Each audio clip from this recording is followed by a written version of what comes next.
कल्पना कीजिए, अगर भारत और पाकिस्तान के बीच वर्ल्ड कप के फाइनल में एक रोंगटे खड़े कर देने वाला मैच देख रहे हैं। विराट कोहली 99 रनों पर बल्लेबाजी कर रहे हैं। भारत को जीत के लिए एक गेंद पर 6 रनों की जरूरत है।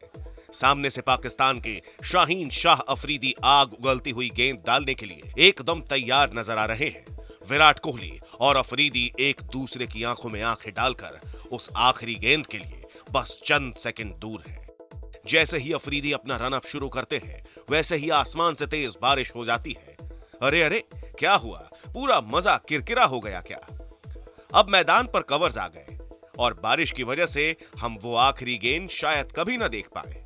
चलिए अब कल्पना से बाहर आते हैं और वास्तविकता की बात करते हैं। क्रिकेट में अक्सर बारिश की वजह से दर्शकों का मजा किरकिरा हो जाता है। इससे लोगों का मनोरंजन तो अधूरा रह ही जाता है, साथ ही खिलाड़ियों और टीमों को भी भारी नुकसान उठाना पड़ता है। 2019 और 2003 के वर्ल्ड कप में भारत के लिए बारिश ही कहीं न कहीं विलेन बन गई थी।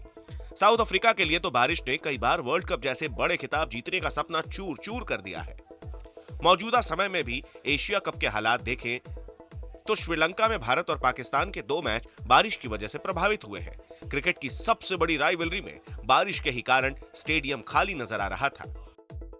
बारिश ने क्रिकेट के इतिहास में जब जब काम बिगाड़ा है, तब तब लगभग हर किसी के दिमाग में एक बार तो ये सवाल जरूर आता है कि क्यों ऊपर से खुले हुए मैदान में मैच करवाया जाता है।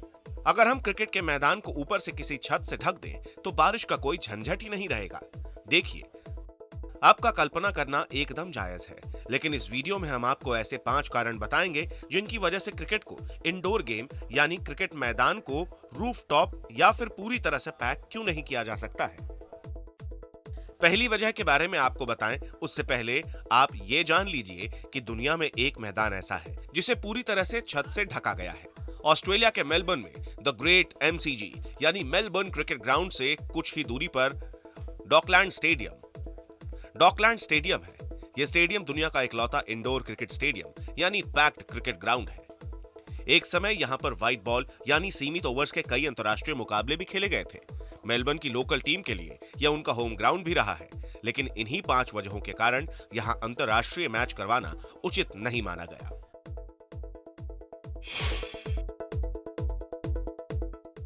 चलिए हम और आप जिद करके स्टेडियम के ऊपर छत लगाने के लिए दुनिया के अलग अलग क्रिकेट बोर्ड्स के पास चले ही जाते हैं, तो सबसे पहला सवाल हमसे ये पूछा जाएगा कि भाई छत लगाने का खर्चा कितना होगा। अगर आपके पास इसका जवाब नहीं है तो आपको बता दें, दरअसल एक साधारण इंटरनेशनल स्टेडियम बनाने में जितना खर्च आता है, उस पर छत लगाने या उसे ढकने में उससे 2 गुना ज्यादा पैसा लग सकता है। अब हर क्रिकेट बोर्ड इतना अमीर तो नहीं है कि स्टेडियम को छत से ढक सके। अब किसी बड़े टूर्नामेंट में किसी देश के 5 बड़े स्टेडियम का इस्तेमाल किया जा रहा है और छत या पैक्ड स्टेडियम उसमें से सिर्फ एक ही है, तो टीमों के साथ नाइंसाफी हो जाएगी। इसके अलावा उदाहरण के तौर पर अगर एक स्टेडियम में एक साल में 3 मैच होते हैं तो उसकी छत लगाने का पैसा पूरा करने में बोर्ड को 20 साल तक का वक्त लग सकता है। तो ये सब जानने के बाद शायद क्रिकेट बोर्ड आपके प्रस्ताव पर विचार ही नहीं करे। अब एक बार को दुनिया का कोई बोर्ड आपकी राय मान भी लेता है तो उसमें दिक्कतें और भी आ सकती हैं। जानकारों की माने तो क्रिकेट पंडित कई बार छत लगाने को लेकर मीटिंग कर चुके हैं, लेकिन हर बार रूफ की हाइट को लेकर विवाद शुरू हो जाता है। क्रिकेट के अलावा किसी अन्य खेल जैसे बैडमिंटन या बास्केटबॉल के स्टेडियम में रूफ की औसत हाइट 85 से 140 फीट तक देखी गई है, लेकिन क्रिकेट में गेंद के आसमान में जाने पर खिलाड़ी कैच को लपकने के लिए दौड़ा दौड़ा आ जाता है। हमने कई बार गेंद को 150 से 160 फीट तक की ऊंचाई प्राप्त करते हुए देखा है। ऐसे में गेंद के छत पर टकराने से गेंद किसी भी दिशा में जा सकती है। हो सकता है बाउंड्री के पार जा रही गेंद स्टेडियम के अंदर ही वापस गिर जाए, या फिर कैच होने वाली गेंद टकराकर बाउंड्री के पार चली जाए। अब आप अगर छत को ज्यादा ऊंचा बना भी लें तो दिक्कतों का सिलसिला अभी खत्म नहीं होता है।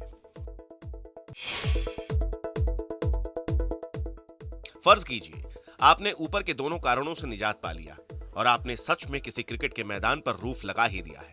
अब मैदान पर मौजूद घास का दम धीरे धीरे घुटने लगेगा।